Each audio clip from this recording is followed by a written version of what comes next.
We should do a segment called Name That Tune. Would anyone actually be able to name it? Like how? What's the answer to this? Knives. That's a dog lapping. I'm assuming. Dog drinking. Yes. How about this one? Thing.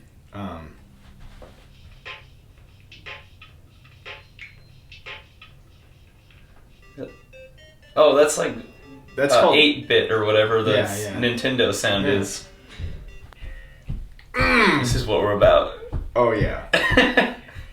Oh, okay, sorry. Distraction. We could be like the punk rock podcast. Just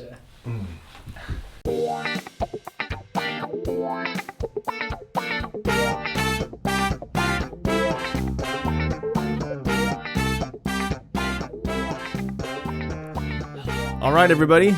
Welcome back to the Review Preview podcast. Are you whispering? Sean Clark. I could hear you in my ears. I was like, there's an echo. It's like got the reverb on. This was fun. What you guys don't know is before we started recording this, I happened to have kind of the loop channel up in GarageBand. And there's all these different sounds that you can play. And we played Name That Sound. And Shane, you were probably 5 for 6, probably, maybe? And what he doesn't know is that was recording. Oh, was it really? Yeah, I might put like 5 or 10 seconds of it Okay. as bloopers somewhere. That's good. Yeah. That's a good idea. Now I got to think back to what I was doing. Yeah. Yeah, so there's all, I don't think, I someday I'll have to look at, this is not, yeah. So I played Shane a bunch of sounds and he nailed them. Like he got them. So I can't loop them in here live. Yeah. Like creaking door. Yeah. Yeah, I don't think I can do that. Yeah. That's okay. We're already getting distracted. This is a Let me see preview. this one. Let me see. Hold on. Okay. Let me see. Nope, I can't. I tried to. Sorry. I was gonna play a dolphin squeaking. Oh, that would have been worth it. That'd be worth it. Review preview. Yeah. Sunny day out today. Yes. Hopefully think- the start of a few sunny I days. feel in a like row. there's just a joy rising in my heart. You Yeah. know, I think there's 2 70-degree days forecasted. Yeah. You know, in the next 4 or 5 days. So I that need should. to use our sunglasses. Oh. That's right. You're so excited. You're Yeah. smashing the Just desk. so angry. Yeah. This last week we went into the second half of Mark 3, and I opened up with the C.S. Lewis quote. Yes. Yeah. I have my first notes on here are lunatic in quotes. Jesus needs to be stopped. Lunatic. Yeah. Jesus is not. Yeah. Kind of the Yoda. I think Yoda, doesn't he do like object, subject, then verb? I've never thought about it that So seriously. Yoda that'd be lunatic. Jesus is not, is how Yoda would say it. Wow, that's a really deep analysis. I think so. Yeah. But so I opened up with the C.S. Lewis quote because here in this section, Mark, the way he writes, he'll do these things called Markan sandwiches, where he'll start a story, and he'll bring you to like a decisive moment, and then all of a sudden he'll tell another story. He'll interject another story, and you're like, what happened to the first story? And then he'll finish the second story, and then he'll go back to the first story. And so he's going to tell a story about Jesus' biological family. Then he's going to tell a story about the scribes and the Pharisees, and then go back to the biological family. And then Jesus is going to give a new understanding of who his real family is. And the reason I went with the C.S. Lewis quote is because and the famous one from Mere Christianity is Jesus is either a lunatic or he's a devil from hell, meaning he's a liar, or he's Lord. But he doesn't give us the option of just being, well, I think he's a great moral teacher, because a great moral teacher wouldn't say the things that Jesus said. So I kind of use that as thinking about the family and the scribes, and then the reality is that Jesus' biological family thinks that he's insane. That's the word is used.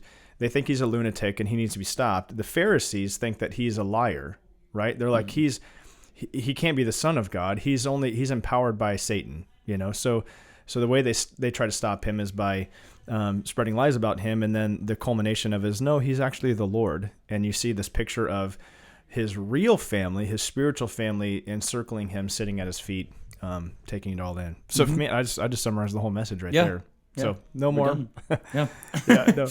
Yeah, so that was that. Yeah, so starting off with that, the C.S. Lewis quote, that's what we kind of built the message off of. So Yeah. anything that you thought from that? I mean, I can Yeah. expound on those things. No, too, I was just going to say, we see like another example of Jesus redefining something of like, you think this is what this means? Yeah. This is actually what it means. And he Yeah. did that with his messiahship Mhm. of basically a few weeks ago or a week Yeah. ago, telling the demons like, no, don't say that because Yeah, people don't get what I actually mean by that. Right, now. yeah. And he does that with family in this case, where he's like, no, this is actually my real family. Not Yeah. that they're not my family, but my real family that really, really matters Right. is the spiritual family. Right. So that's what is so amazing is that Jesus, with him redefining family at that time, in that part of the world, in that culture, is like, family is where your entire source of identity came from. You were so-and-so's son, who was so-and-so's son. So-and-so begat so-and-so begat so-and-so. It's all about lineage and genealogy. And so for Jesus to say, for the biological family connected to Jesus showing up to probably Jesus' house, summoning him to come outside, and Jesus says, well, who are my mother and brothers, right? And like, we just told you they're outside. He's like, let me tell you who they are. And then he looks at these people that are inside his house, sitting, quote, around him. They're encircling him, sitting at his feet, while his biological family is standing outside, summoning him to come to them. These guys were proving themselves to be his real family. And so he's going to redefine everything that they get their identity from. And it's their association with him, Yeah. not with who they're blood related to. Yeah. And so it's shocking. It is just shocking. Like, people would have just had they're scratching their heads, and people would have come to the conclusion like, okay, you're either insane, or you're saying stuff that sounds like it's coming from the pit of hell, because everybody knows you get your identity from mom and dad, right? And who you're associated with. And so, but he's neither of those things. He's not insane. He's not lying to us. He's actually the Lord. And if you position yourself and do the will of God as he says, then you can be in his family too. And that means we're children of God because we all have the same Father. Yeah. So Mark is a good storyteller, and obviously Jesus is fantastic. Yeah. So this Mark and sandwich was delicious. I called it the what not to do with Jesus sandwich. Yeah. Because don't say he's a lunatic, don't say he's a liar. Call him your Lord, and let him redefine everything about you. Yeah. So, yeah. Well, and there's some people, and I feel like, especially in persecuted countries, where they experience what Jesus warned about persecution of, like, mother will be against daughter and father against son.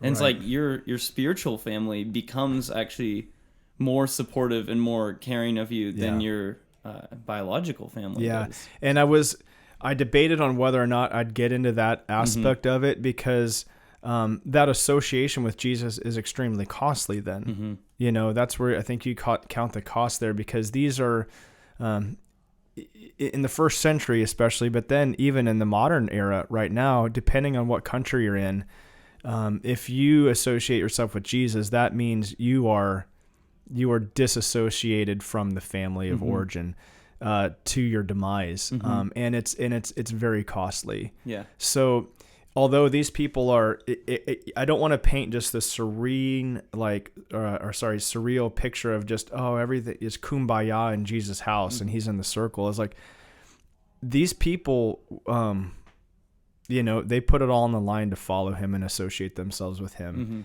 And in our culture, it's, especially like Linden culture, like, it's admirable to be a follower of Jesus, but that's not the case everywhere. And, and it won't be the case probably become less and less. Yeah.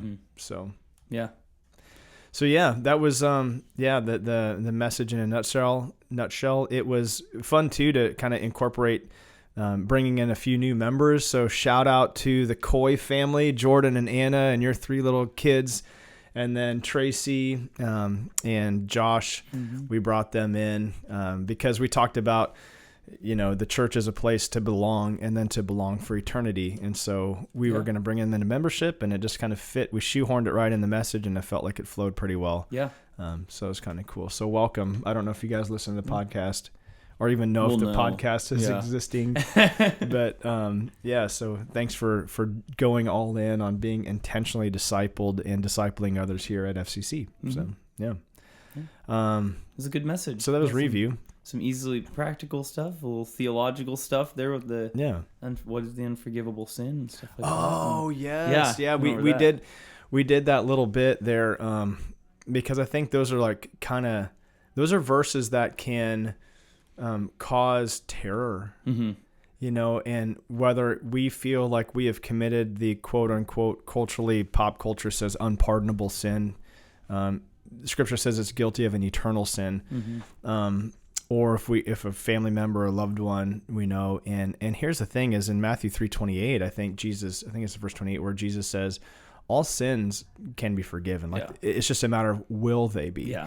And that really depends on whether or not people are responsive to what Jesus is bringing to the table. But if you look at the work of Jesus and you're equating that with a lunatic, or if you look at the work of Jesus and say he's no better than Satan. Yeah. I was like, well, then you're never going to want to come to him. Yeah. Right. So if you despise the Holy Spirit, which is the only one that can save you. Right. Right. So, and actually there's, and that kind of bridges into this next week as well, because Jesus, now we turn to chapter 4 and we're going to look at those first 20 verses where we get the parable of the sower and the seed. And there's nothing wrong with the seed. It's the same seed being broadcast. The problem, if there's any problem, is the soil on which it lands. Yeah. And so, you got the ones that fall along the path, you got the ones that rocky ground, then ones that are sown among thorns that choke it out. And then there's finally the best option, the only option for growth, whether it's 30-fold, 60-fold, or 100-fold, is to have fertile soil, a soft heart to receive what Jesus is bringing. So really Mark is, even though we're turning the chapter, there's still those motifs are still flowing there. So Jesus is going to go out on a boat and he's going to preach to a whole bunch of people who, I love this. Do you know where they're at? No, I don't remember. So this is the beautiful thing. I love this. I can't wait to point this out on Sunday. Jesus goes out on a boat on the Sea of Galilee. Yeah. He's going to address the people that are on the shoreline. And you know what the word is? On the soil. Oh. Dun, da, da. Yeah. Like, so if you're a literary guy, like, whoa. It's the same word. Yeah. So it's a lot of our translations will say they were on the land, but the word is soil. Yeah. And so Jesus is going to be on a boat and he's going to look out at all these people that are planted on the soil of the shoreline. Yeah. And he's going to take that opportunity to tell them about 4 different soils and then see, over time, which one is going to grow. Yeah. So it's just cool. That is cool. I love, Mark is a good storyteller. Like, it's so cool. And obviously Jesus took advantage of the situation that he was in too, as he sees people planted in front of him. Yeah. So it's cool. So we got that this weekend. And then tonight. Yeah. What do you got tonight, man? Yeah. Easter choir practice. Yeah. First practice. That's awesome. Yeah. That's so super cool. excited. Really excited. And then we got a couple other good things coming up. We got Good Friday. Oh, you can still sign up for the Seder, which is next Thursday night. Wait, Good Friday isn't this Friday? No. Yeah. I'm saying good stuff that you mentioned Easter. Yeah. I did want to give a shout out. So March 29th, we got the Good Friday service at 6:30, but then next Thursday is the Seder. Yeah. So that should be good to kind of help us formulate our thoughts on what was taking place. Isn't it? Yeah. Oh. Yeah. I lost track of time. It is. Yeah. And we got Snow Blast this weekend. Are you going to be there? Yeah.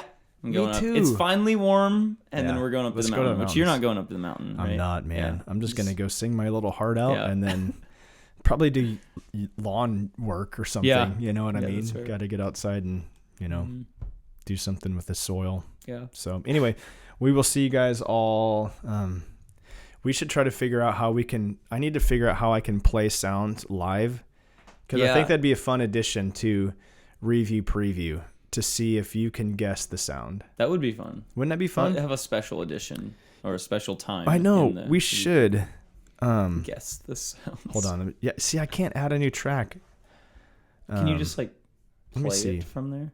Track with duplicate. Oh, hold on. This might be a dolphin squeaking. No, I can't drop it in. Rats. Anyway, that's kind of silly. I'll play it in the outro. It's I'll put it in right post production. Right? Yeah. All right. We'll see you guys later. We'll play dolphin sounds. All right.